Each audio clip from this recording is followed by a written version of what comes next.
turun-temurun sebagai ungkapan syukur tolak bala atau wujud pemenuhan nazar. Biasanya digelar setelah panen melimpah, hajatan besar atau saat seseorang sembuh dari sakit. Prosesi ini dimulai dengan mempersiapkan hasil bumi dan hewan ternak, lalu dilanjutkan penyembelihan, doa bersama dan pembagian makanan untuk keluarga serta warga sekitar. Lebih dari sekedar ritual, Akawaru jadi momen untuk mempererat silaturahmi, menguatkan gotong royong dan menjaga.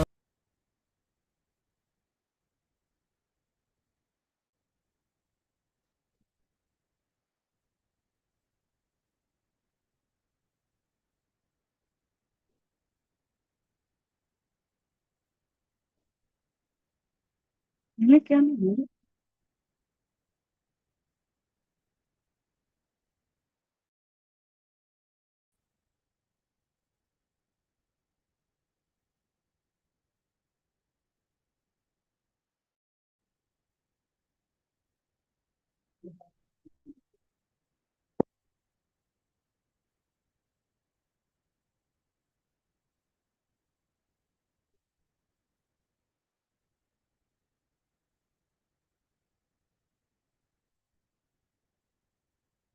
Riko, jangan dulu ribut dong, ya orang mikir dulu.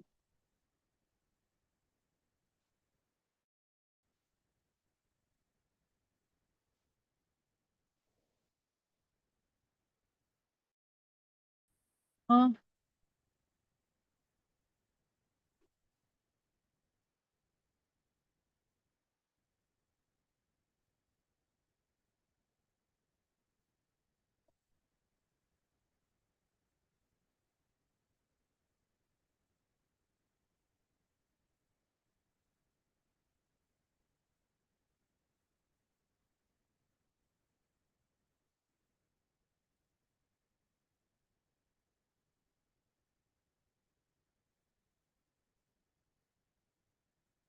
ini begini kan, kok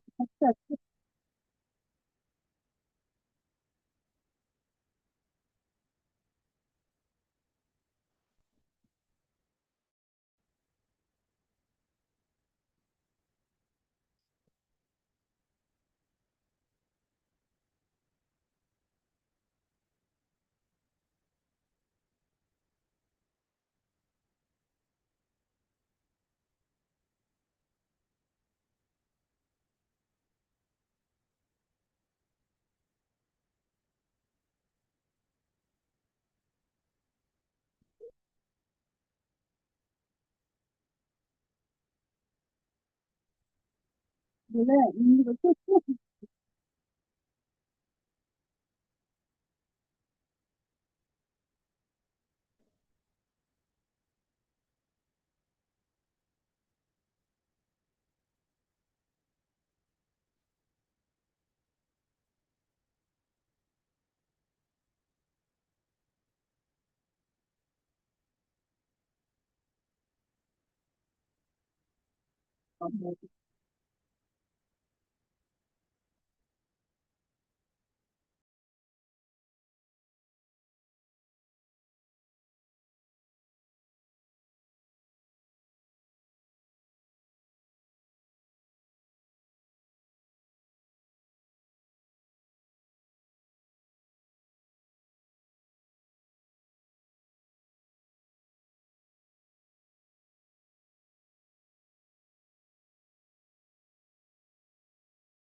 Pokoknya update berita tentang daerah kita yang benar alias anti hoax ya di rri.co.id.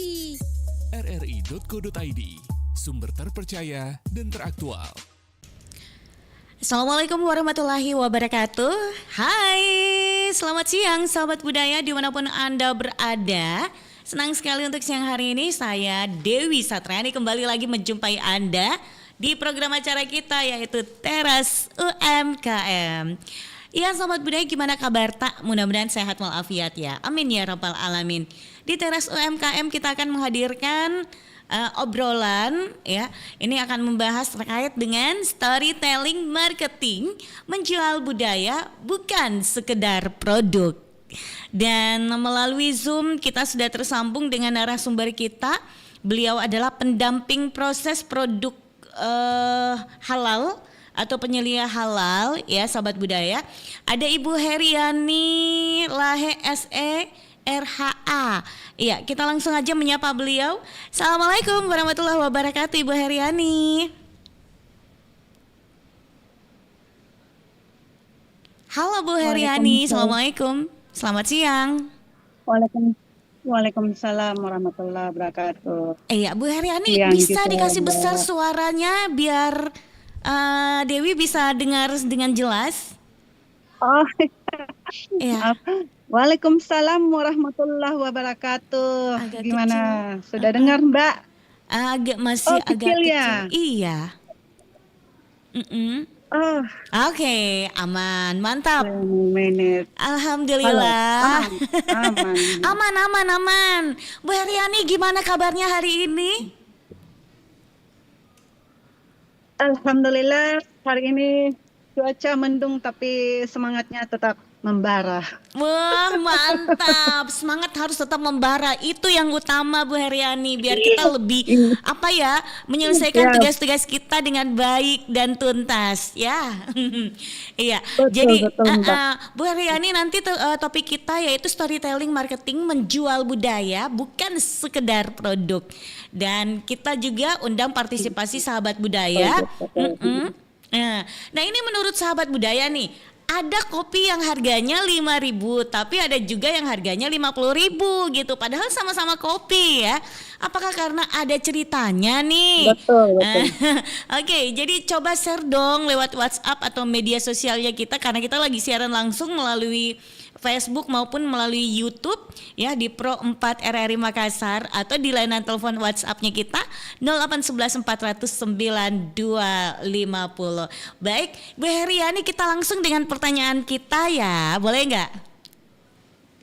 Oke, Bu Heriani. Siap. Boleh. Silakan. Jadi judul kita hari ini menjual budaya bukan sekedar produk. Untuk sahabat budaya yang mungkin baru dengar istilah storytelling marketing ya. Bisa Ibu jelaskan nih secara Ya, sederhana apa bedanya jualan pakai cerita dengan jualan biasa yang cuma bilang ayo beli barangku murah gitu. Silakan Bu Heriani.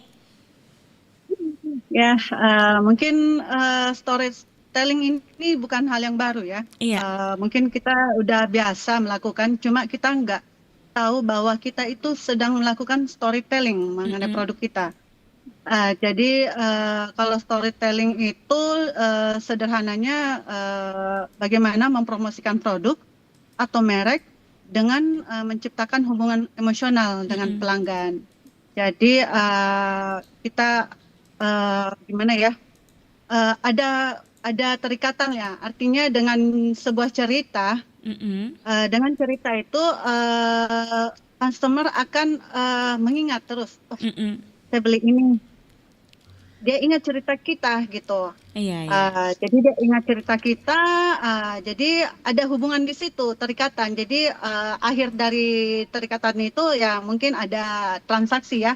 Jadinya transaksi pembelian atau penasaran yang tinggi terhadap cerita produk kita. Jadi mereka mencari produk ini apa sih? Kenapa begitu? Seperti itu mungkin, Mbak. Ya. Oke, seperti itu. Nah, di Sulawesi Selatan kita punya banyak sekali produk budaya. Bagaimana cara UMKM kita, misalnya pengrajin sutra atau pembuat jalan kote, ini Ya. mengangkat nilai budaya mereka menjadi sebuah cerita yang menarik bagi pembeli dari luar daerah atau bahkan dari luar negeri. Ya. Iya, jadi contoh kasusnya mungkin seperti Jalan Kote ya Mbak ya, Iya, Jalan benar. Kote. Nah, Jalan Kote itu kan produk dari Makassar. Mm-mm. Dia udah dari abad keberapa ya, 19 mungkin. Itu karena budaya kita itu jual Jalan Kote itu keliling. Iya, Jadi ya. itu keliling ke jalan kan, Ah, keliling ke jalan sambil bawa dagangannya Jalan Kote itu. Jadi dagangannya itu kote itu kan sambil teriak. iya, Jadi iya, iya. mungkin dinamakan Jalan Kote. Jadi dia mempromosikan produknya keliling jalan sambil teriak-teriak. Seperti itu. Jadi Jadi seperti itu. kalau iya, jadi sejarahnya seperti itu mungkin kemudian bagaimana sih Jalan Kote itu bisa mengadop storytelling ya. Mm-mm. Jadi bisa kita coba misalnya dalam poster itu kita tidak hanya fokus ke produk aja sama Mm-mm. harga, langsung direct ya, direct Iya. langsung jual ini harga segini. Enggak, mungkin kita ada bisa cerita atau narasi di situ, misalnya gambar Jalan Kotenya itu kan setengah Mbak, Iya, benar. setengah lingkaran. Mm-mm. Nah, jadi kita bisa adopt di situ kehidupan itu tidak sempurna, tetapi tetap harus dinikmati. Nah, Mm-mm. sambil Jalan Ada Kotenya itu cerita. ada Iya, cerita iya, di iya. situ. Jadi apa ya, ngelihat poster kita, wah Heeh. benar juga ya. Heeh. Jadi ya itu untuk dari segi anunya ya bentuknya. Kemudian di Jalan Kote itu ada yang dilipat-lipat ya di ujungnya Mbak ya, keliling Mm-mm. di setengah itu. Nah, gambarnya itu bisa menerangkan juga ya apa ya eh di mana lika-liku dunia itu membuat hidup bisa lebih bermakna. Jadi nggak harus lurus-lurus hidupnya. Ini kan lurus Ada ini lika-liku berliku-liku. ya. Jadi bisa, ya betul. Jadi ada lika-liku di situ, Mbak. Iya, iya, iya, Jadi iya. itu bisa jadi contoh storytelling juga ya untuk produk Mm-mm. Jalan Kote tersebut. Jadi Uh-uh. nggak harus langsung dari ke foto produk dengan Hmm. harga, tapi kita ada cerita di situ. Jadi itu mungkin bisa mengena ke hati para customernya, jadi akhirnya jadi membeli, jadi Jadi tertarik. menambah penjualannya, jadi Mm-mm. tertarik, seperti itu mungkin Mbak. Oke. Bisa jadi pilihan. Iya, iya, iya, iya. Oke, Bu Heriani, ini sebagai Ya, praktisi di LPPH EWI, Ibu tentu sering iya mengawal benar. produk halal. Bagaimana sahabat budaya atau Iya pendengar betul kita, Mbak. bagaimana pendengar kita bisa menjadi label halal atau proses pembuatan yang bersih dan jujur sebagai bagian dari storytelling mereka? Apakah ini bisa menambah nilai jual produk di mata konsumen? Oh ya, ya mengenai label halal ya Mbak ya. Iya, Jadi label halal itu wajib untuk di setiap produk. iya. Itu sudah ada dalam Undang-Undang Nomor 33 Tahun 2014 Mm-mm. Pasal 4, di mana itu produk yang masuk, beredar dan diperdagangkan di wilayah Indonesia wajib bersertifikat halal. Iya, iya. Jadi sekarang itu sudah merupakan suatu hukum ya. Jadi Mm-mm. suatu kewajiban bagi para pelaku UMKM, baik itu makanan minuman maupun barang gunaan. Iya, iya. Jadi kebetulan ini ada kuota gratis dari pemerintah Iya. UMKM. Mm-mm. Nah, untuk UMKM. Jadi itu bisa dimanfaatkan fasilitasnya, Mbak. Jadi untuk tahun ini terakhir wajib halal Oktober 2026 untuk UMKM. Iya, iya. Jadi mohon untuk segera sahabat budaya berbondong-bondong memanfaatkan fasilitas yang telah diberikan oleh pemerintah seperti itu. Oke, ada yang bertanya nih, susah nggak sih untuk mengurus yang namanya sertifikasi halal gitu? Nah, gimana Kalau masalah Hah? bagaimana cara untuk mengurus yang namanya sertifikat halal? cara Oh ya Mbak, jadi untuk mengurus sertifikat halal, tentu yang pertama itu siapkan produk. Mm-mm. Pertama ada produk, yang kedua variannya maksimal 10 varian yang bisa difasilitasi oleh pemerintah tiap sertifikat yang diterbitkan. Iya. Tapi ada kebijakannya, tiap pelaku usaha bisa membuat sampai 3 sertifikat, Mbak. Jadi Oh, iya. bisa sampai 3 sertifikat dengan jenis klasifikasi yang berbeda. Jadi, kemudian KTP Mbak ya otomatis wajib itu KTP-nya, Iya. sama ini nomor induk berusaha Mbak. Jadi harus ada izin usaha, itu merupakan salah satu syarat untuk membuat sertifikat halal Mbak. Sama bahan-bahan yang digunakan itu juga harus yang sudah berlabel halal untuk yang pemakaian bahan yang kemasan. Tapi kalau untuk nabati enggak Mbak. Contohnya yang nabati itu nggak perlu sertifikat halal, yaitu bawang putih, Iya. bawang merah, rempah-rempah, Nah, ya itu itu jelas halal ya. nggak butuh, ya betul. Iya, Jadi iya. itu nggak usah untuk sertifikat.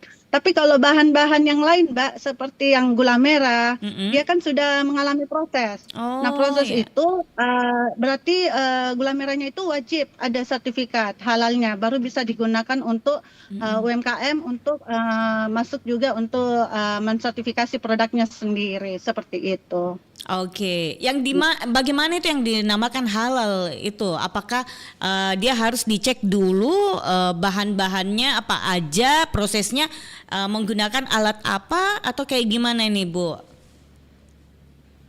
Ya, jadi untuk halal untuk bagi UMKM itu yang prosesnya sederhana. Sederhana ya, jadi bukan pabrikan ya. Iya. Jadi dia pengolahannya sederhana. Jadi halal itu pertama kan dari bahannya, Mbak. Iya. Dari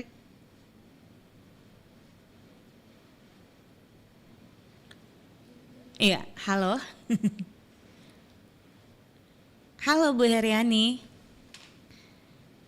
ya, Iya, kayaknya bisa diulang nih karena sempat suaranya Bu Heriani menghilang. Bisa diulang ini jawabannya? ya. Jadi untuk halal itu kan bukan cuma dari bahan, Mbak. Iya, iya. Jadi awalnya kan memang bahannya sudah halal. Tapi yang kemudian itu adalah dari prosesnya, proses pembuatan produk sendiri itu. Apakah dia terkontaminasi dengan najis atau barang haram lainnya, seperti itu. Yang ketiga itu distribusinya. Distribusinya ini atau bisa juga dari kemasannya, penyajiannya ke kemasan. Jadi itu semua mempengaruhi apakah dia kategori halal apa tidak, seperti itu Mbak. Jadi bukan cuma dari bahan, bukan cuma bilang bahan babi itu sudah haram, Iya. tapi bukan cuma Alatnya dari juga. situ bahannya, ya alatnya juga, apakah alat-alat yang digunakan itu bebas dari yang haram, seperti itu, Iya. seperti itu Mbak. Jadi memang butuh yang namanya sertifikat halal ya, karena Ya, betul. kita juga sebagai customer takut-takut tongki itu mau makan di mana. Kalau misalkan tidak ada sertifikat halalnya juga ya, Bu Heriani. Ya betul, Ah, ya ah. kita ragu-ragu di situ. Ragu-ragu, Jadi benar. betul. Sama dengan ini Mbak, kalau kita misalnya belanja sudah ada hoax, Iya. katanya di sana ada babinya, seperti itu kan? Kita Iya. dengar cerita aja kan, sudah nggak mau datang. Tapi begitu mereka punya label halal jelas, terpampang, itu artinya mereka sudah melalui proses Iya. yang sesuai standar. Artinya insya Allah itu sudah merupakan jaminan bahwa itu telah melalui proses sehingga terbit sertifikat halalnya atau label halalnya. Jadi Oke. kita udah lega lagi. Itu Mm-mm. yang hoax itu abaikan karena mereka udah melalui proses standar yang telah Benar. ditetapkan seperti Iya, itu, Mbak. iya, iya. Oke, nah ini beberapa pelaku UMKM punya produk bagus, tapi bingung cara Ya, Mbak. berceritanya begitu. Ada yang merasa tidak jago bicara atau tidak punya kamera bagus bahkan. Nah, kira-kira nih Bu Heriani, apa tips praktis dari Ibu supaya mereka bisa mulai bercerita lewat media sosial atau bahkan secara langsung saat melayani pembeli? Ya, betul. Jadi kita jangan hanya terpaku ya, Mm-mm. tidak punya HP bagus, down gitu untuk Iya. mempromosikan produk. Mm-mm. Sebenarnya dengan pada saat ini mungkin kalau pada saat kita melayani ya Iya. secara langsung dengan customer, kita bisa menyapanya, menanyakan kabar, itu sudah merupakan suatu cerita ya, Iya, iya, narasi. iya. Kita menyapanya, bagaimana kabarnya, Mm-mm. bagaimana suasana hatinya pada saat itu, atau dia mau produk kita. Nah, kita bisa menawarkan produk yang best seller misalnya ya, yang Iya. paling diminati atau lagi viral seperti itu. Jadi ajaklah bercerita pelanggan Anda kalau pada mungkin kita lagi sambil menyiapkan ya kita bisa sharing berbagi, itu sudah akan suatu poin penting ya, kita menganggap kita punya customer itu sangat berharga gitu. Mm-mm. Aku diajak cerita nih sama ownernya ya. Mm-mm. Ya, mungkin seperti itu, Mbak. Jadi jangan takut untuk menyapa. Itu kan Iya, iya, iya. suatu hal yang baik kalau kita menyapa ya. Mm-mm. Kemudian kalau misalnya dalam ini ya, nah ini ada yang baru-baru viral, Mbak. Sendok kan kalau jalan kota nggak perlu Sendok pakai benar. sendok. Mana Sendoknya sendoknya ini? Nah, bisa. Iya, iya. Saya nggak tahu itu konten Jadi apakah kita bisa cuman konten atau memang memang ada niat yang gimana gitu ya? ya Heeh. awal-awal Mbak, Iya, iya, apakah iya. itu konten atau kan konten sekarang kan bermacam-macam Mbak, Macam-macam nggak nih harus langsung sekarang. ke produk Betul. ya. Dia Bisa jadi itu plus marketingnya juga sih. ya, betul. Marketingnya betul. Tapi macam-macam memang triknya para pelaku Iya, UMKM maupun betul. pedagang-pedagang lainnya itu biar Iya, dagangannya itu biar ada yang laku begitu. Sekarang kan orang zamannya sudah cerdas Mi. Ya, betul. Jadi jadi pelaku usaha itu sekarang rata-rata saya lihat itu tidak fokus ke produk Iya, sama benar. harga lagi. Tapi dia bercerita. Iya, iya, iya. Ada iklan apa itu ya, dia jual makanan tapi dia ini cerita mengenai yang viral. Jadi jadi Tapi buntut-buntutnya ternyata produknya yang mau dikenalkan. betul sekali. Iya, Jadi iya, iya. sudah banyak yang mengadop untuk storytelling storytellingnya mengenai produknya ya. Itu sangat-sangat bagus sekali. Jadi kita nggak fokus ke produk dan harga lagi, tapi kita fokus ke kehidupan sehari-hari. Iya, Jadi iya, betul. para UKM itu kalau ngiklan lihatnya mereka bahas yang itu pertama lagi viral, Iya. nanyain kehidupan sehari-hari, kegiatan hari-hari. Adapun yang tanpa bercerita, acting saja itu sudah nggak ada syarat kan? Betul, Acting betul. Acting aja. udah viral. Walaupun cuman berapa Iya, detik, ya, cuman berapa detik. Nah itu bisa dijadikan apa ya, untuk dijadikan viral. Buntut-buntutnya ternyata produknya Ya, yang betul dipromosikan. Jadi Iya, ya betul, Mbak. pokoknya para Seperti pelaku itu. usaha kalau bisa pintar-pintar lah untuk kreativitas gitu ya. Oke, nah yang terakhir nih Bu Heriani, jika UMKM kita Ya. sudah jago Ya. menjual budaya, apa dampak jangka panjangnya bagi ekonomi masyarakat lokal kita? Dan apa pesan Ibu untuk sahabat budaya atau pendengar kita agar tetap bangga menjual produk yang punya identitas daerah? Ya, Dampaknya jika sudah jago ya, Mm-mm. pastinya produknya itu pasti tetap eksis, Iya. tetap ada. Kan ada yang baru buka, ikut lesu, ya udah selesai, Mm-mm. nggak jadi jualan. Nah ini, kalau kita udah jago, ya insya Allah produk kita tetap eksis, Iya. otomatis kita akan meningkatkan pertumbuhan ekonomi daerah ya. Eh, dan juga otomatis akan meng-hire karyawan, menambah lapangan kerja, jadi Mm-mm. semakin berkembang. Jadi insya Allah akan saling tolong-menolong dalam meningkatkan pertumbuhan ekonominya masing-masing, seperti itu. Mm-mm. Jadi pesan saya untuk yang jualan produk budaya, eh, produk budaya itu dengan kita menjual produk budaya, kita otomatis telah membantu melestarikan budaya daerah kita sendiri. Mm-mm. Kalau bukan kita, siapa lagi yang akan jual produk daerah kita ya? Iya, Kayak iya, iya. seperti sarung sutra, Mm-mm. pisang hijau, itu kan asalnya dari Makassar semua nih. Mm-mm. Pisang hijau, ada lagi apa ya? eh, Coto Maros, Iya. Coto Makassar, Ah, Palu Basah, itu kan produk dari kita. Jadi kebetulan ini juga orang Makassar ini sukanya yang pedas-pedas dan berkuah betul, ya, yang itu berkuah, pedas-pedas, berkuah dan gurih-gurih. pedas-pedas, gurih-gurih. Mm-mm. Biar pisang goreng juga pakai Iya. pedas. Mm-mm, benar. Jadi kalau orang luar itu datang, Ah, heran, pada heran-heran biasanya. iya, Lah, iya. kok pisang goreng ditemani sama lombok ya? Mm-mm, benar. Baik, Bu Ah, ah, Heriani, sebagai closing statement, ya. apa yang ingin Bu Heriani sampaikan untuk pendengar kita terkait dengan topik kita hari ini? Silakan, Bu Heriani. Jadi closing statementnya ya Mbak ya. Iya. Untuk sobat budaya, Mm-mm, tetap lestarikan budaya kita dengan produk kita, dan mm-mm, jangan lupa tetap halalkan produk Anda, iya. manfaatkan fasilitas gratis yang diberikan oleh pemerintah.